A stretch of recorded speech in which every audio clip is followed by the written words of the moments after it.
Hi, this is Barry Phillips with 10-Minute Torah, the final day, day 5 of Miketz at the end. Again, one more time, we are dealing with last days correlations to the text that we are reading.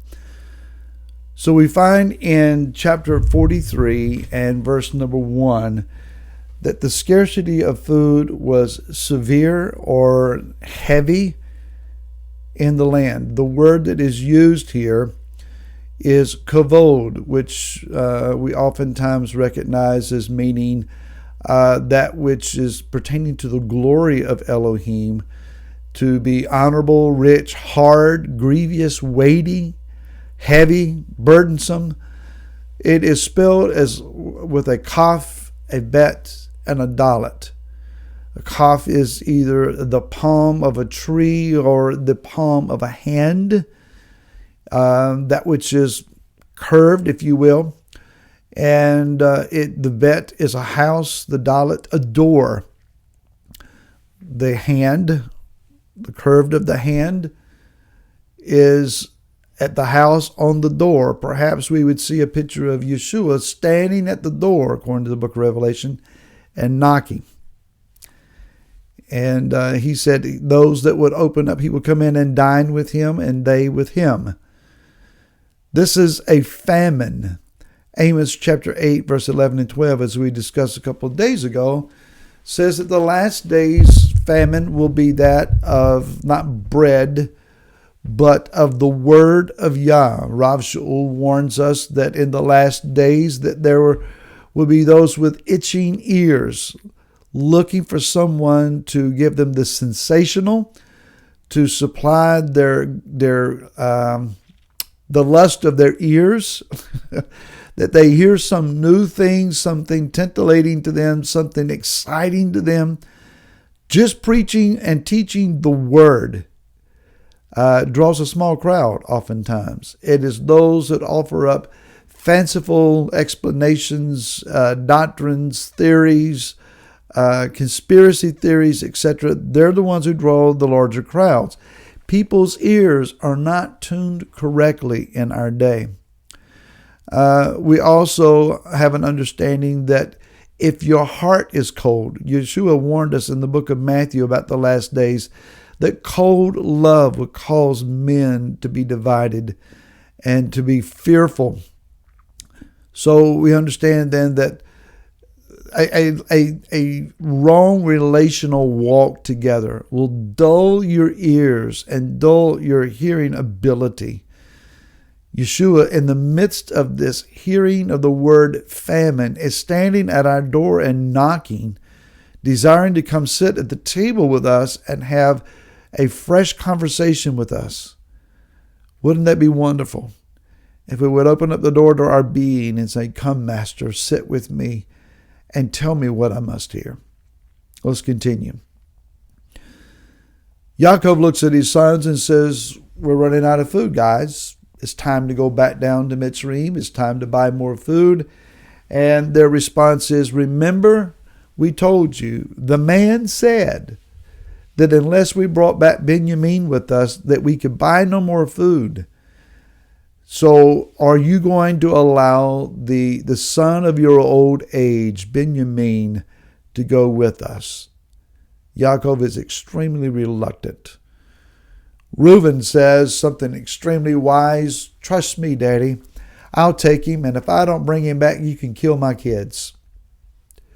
He once again proves his irrational state of mind and his inability to be the family leader. It is Yehudah, the significant leader of the house. Yehudah stands up and says, "Why are we going to be hungry? I myself will be guarantee for my brother. I will take Benjamin down, and I guarantee you upon my own life that I will bring him back to you again." Yaakov releases Benjamin into Yehudah's hand. Catch the picture?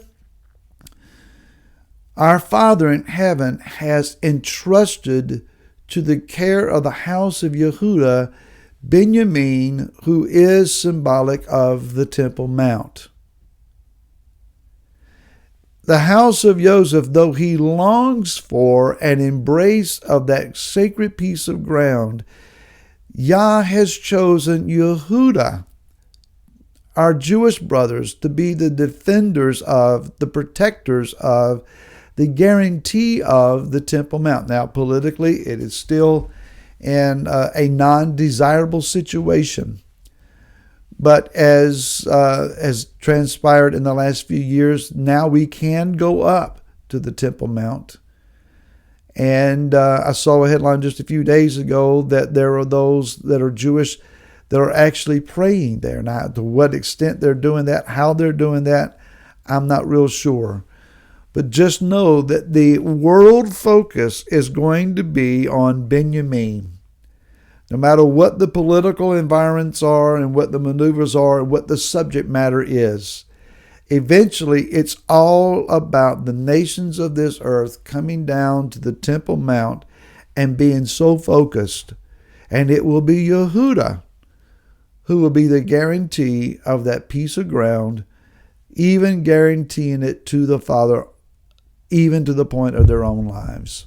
And we're going to see how that plays out. What will be the role of Joseph? So as the brothers arrive, Joseph sees them again. He sees his brother Benjamin, and he gives instructions that food is to be prepared. They are to be brought to his house, and there they are to be treated well. Now, it says here in chapter 43, and let me turn the page, that in verse 18, that the men were afraid because they were brought into Joseph's house. If you're Joseph, if you're one who lives in Joseph's house, there's not fear. But those who don't know you, those who can't trust you, those who don't understand your motivations, don't know whether they can live without fear or whether they should be comfortable with you or not. Hear me, house of Ephraim.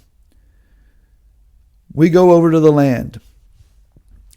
We expect people to cater to us. We expect the average person on the street to be able to communicate with us in our own language. We expect special deals in the tourist shops.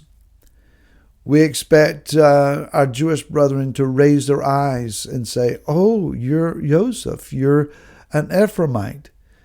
Please don't go over to the land and freely identify yourself as, 'Hi, I'm Ephraim. I'm of the house of Joseph.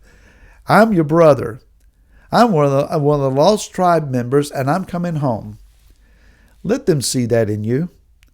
Let them look beyond your Egyptian makeup and garb and language and culture and worldview and see that the heart of Joseph beats inside you. Let them do the recognizing. Don't go over and begin to blast your own trumpet." Just a word of encouragement there. They're all seated at the table. They're brought into his presence. It says that when Joseph sees Benjamin, he says, "Is this the younger brother of whom you spoke?" He knows who he is.